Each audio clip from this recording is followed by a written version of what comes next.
चली चला भांग चली बहिना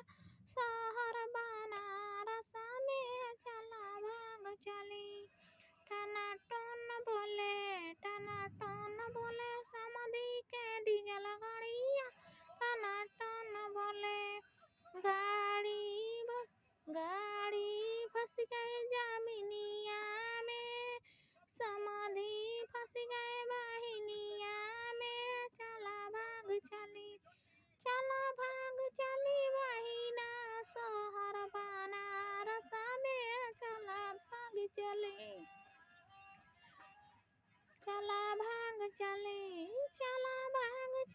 बहिना शहर बनारस में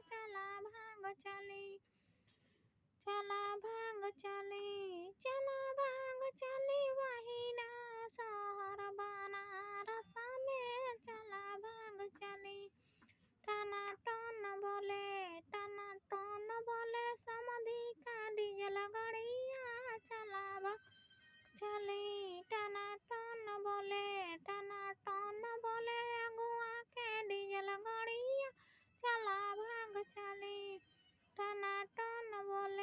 टनाटन बोले समधी के डीजल गाड़िया चला भाग चली गाड़ी फंस गए जमीनिया में समाधि फंस गए बहिनिया में गाड़ी भागे हराना देई के समाधि भागे बहिना लेई के चला भाग चली।